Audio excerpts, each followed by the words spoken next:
कक्षा 4 पाठ 10 वनस्पति प्रेमी डॉक्टर बसु। प्रस्तुत पाठ में भारतीय वैज्ञानिक जगदीश चंद्र बसु की बाल्यावस्था को चित्रित किया गया है।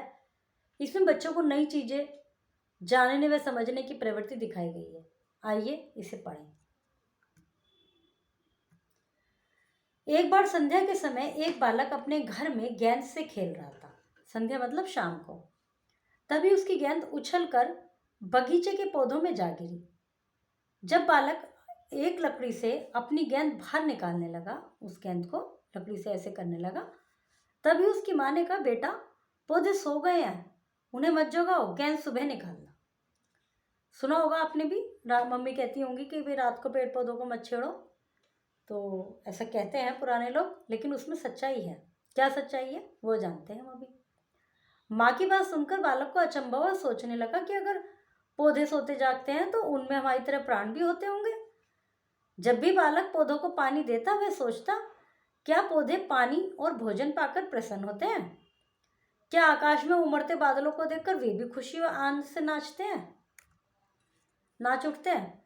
फिर तो फूलों को तोड़ने पर या तेज आंधी में डालियों के टूटने पर पेड़ पौधों को दर्द भी होता होगा। और उसके दिमाग में ये सब क्यूरियोसिटी आने लगी। यही बालक जब बड़ा होकर वैज्ञानिक बना तो उसने पेड़ पौधों के बारे में कई विचित्र बातों का पता लगाया। ये बच्चा जो था, जब ये बड़ा हो गया, अभी तो छोटा बच्चा, भी तो उसके मन में ये सब शंकाएं हैं। फिर जो बड़ा हो गया, पढ़ लिख लिया, तो उसने इन सब चीज़ों पे खोज की। उसने खोज की और सिद्ध किया कि पेड़ पौधों के जीवन में बहुत सारी बातें हमारी ही तरह होती हैं। इस बालक की नई खोज से संसार आश्चर्यचकित रह गया।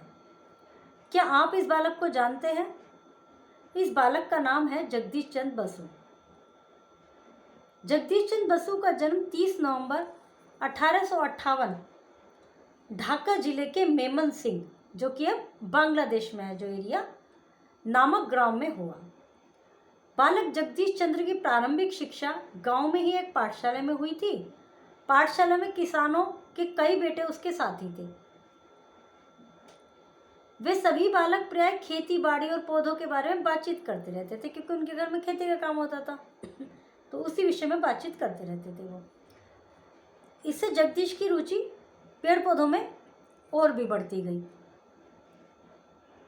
जब वे 13 वर्ष के हुए तो उन्हें कोलकाता के सेंट जावियर कॉलेज में पढ़ने भेजा गया। वहां से पढ़ाई पूरी करके वे इंग्लैंड चले गए। इंग्लैंड में रहकर उन्होंने विज्ञान की अच्छी शिक्षा प्राप्त की। फिर स्वदेश लौट आए। यहाँ उनकी कोलकाता के प्रेसिडेंट कॉलेज में भौतिक विज्ञान फिजिक्स टीचर के पद पर नियुक्ति हो गई, जॉब लग गई। जगदीश, उस समय हमारा देश अंग्रेजों का गुलाम था। जगदीश चंद्र बसु को अंग्रेज अध्यापकों से कम वेतन मिला। जैसे उसी इनकी भी जॉब लग गई और अंग्रेज यहाँ पर शासक थे, तो जो अंग्रेज थे उनको सैलरी ज़्यादा मिलती थी, हिंदुस्तानी को कम मिलती थी। तो उनके स्वाभिमान को बहुत ठेस पहुंची। उन्होंने कहा, या तो मुझे पूरा वेतन दिया जाए, वरना मैं बिना वेतन के ही काम कर लूँगा, मुझे दो ही मत। लगातार 3 वर्ष तक वे उस कॉलेज में बिना वेतन के कार्य करते रहे। अंत में कॉलेज के अधिकारियों को उनके सामने झुकना पड़ा और उन्हें अंग्रेज अध्यापकों के बराबर ही वेतन दिया जाने लगा। जगदीश चंद्र ने जब यह अद्भुत खोज की कि पेड़ पौधों में भी प्राण होते हैं, वे भी हमारी तरह सुख दुख का अनुभव करते हैं, तो लोगों को उनकी बात पर विश्वास नहीं हुआ। पहले तो लोगों को लगा कि भाई कहाँ, ये तो गलत है। अतः बसु ने इसे सिद्ध करने का निश्चय किया। उन्होंने पौधों की वृद्धि नापने, चोट लगने, मरते समय पौधे में होने वाले कंपन को दिखाने, इन सब चीज़ों से संबंधित यंत्र बना डाले। इतना ही नहीं, उन्होंने पौधों के कष्ट और उनकी मृत्यु के दृश्य पर्दे पर भी दिखाए। उसको उन्होंने दिखाया भी।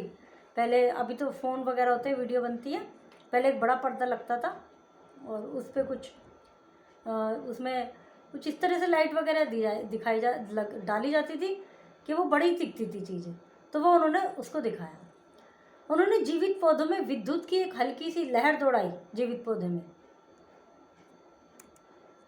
तो पर्दे पर पौधे का कांपना और तड़पना साफ साफ दिखाई देने लगा। धीरे धीरे वह पौधा मर गया, मतलब बिजली का करंट छोड़ा उन्होंने पौधे में। इन दृश्यों को साक्षात देखकर लोग आश्चर्यचकित हो उठे। डॉक्टर जगदीश चंद्र वनस्पति जगत की इन खोजों के कारण विश्व भर में प्रसिद्ध हुए। वे ऐसे पहले वैज्ञानिक थे जिनका नाम विश्व भर में फैला। लंदन विश्वविद्यालय ने उन्हें डॉक्टर ऑफ साइंस की उपाधि देकर सम्मानित किया। पेरिस में डॉक्टर बसु का भाषण सुनकर जब पूरा हॉल तालियों से गड़गड़ा उठा तो स्वामी विवेकानंद ने डॉक्टर बसु को अपने गले से लगा लिया। उन्होंने बसु को भारत का वीर पुत्र कहकर उनकी प्रशंसा की। पेड़ पौधों के विषय में बसु की खोजों से प्रभावित होकर जर्मन वैज्ञानिक उन्हें एक पूरा विश्वविद्यालय सौंपने के लिए तैयार हो गए, परंतु बसु ने कहा मेरा कार्यक्षेत्र भारत ही रहेगा, क्योंकि वो भारत के थे, वो बाहर नहीं जाए। ऐसे नहीं कि अपने देश को छोड़ के दूसरे देश में जाके अपने ज्ञान को फैलाएं। उन्होंने कहा मैं भारत में ही रहकर सेवा करना चाहता हूँ, इसलिए मैं अपने देश के महाविद्यालय में ही काम करता रहूँगा, जिसमें मैंने उस समय काम करना शुरू किया था जब मुझे कोई जानता भी नहीं था। डॉक्टर बसु के इस कथन से उनका देश प्रेम झलकता है। शब्दार्थ हैं गेंद बगीचे में जागिरी। बसु को डॉक्टर ऑफ साइंस की उपाधि किसने दी? लंदन विश्वविद्यालय। सेंट जेवियर कॉलेज कहाँ था? कोलकाता में। बसु ने विज्ञान की पढ़ाई कहाँ की? इंग्लैंड में। इन वाक्यों को पूरा कीजिए। प्रश्न उत्तर। दिए गए शब्दों के लिए सही विशेषण शब्द छांटकर लिखिए। मतलब दिए गए शब्दों के लिए सही विशेषण लिखिए, छांटना नहीं है। फूल, सुंदर फूल, इस तरह से। वर्ण विच्छेद कीजिए, वर्ण को एक एक को अलग करना। नीचे कुछ शब्द दिए गए हैं, उनके साथ उचित क्रिया शब्द लगाइए। खाना पकाना, गड्ढा खोदना, फूल तोड़ना, इस तरह से। यदि आपके सामने कोई शरारती बच्चा पेड़ पौधों को नुकसान पहुंचाए या फूलों को तोड़े तो आप क्या करेंगे? उसे ऐसा करने से मना करेंगे, उसके साथ आप भी वैसे ही करेंगे, या उस पर ध्यान ही नहीं देंगे? बताइए आप क्या करेंगे। ओके, पाठ समाप्त हुआ।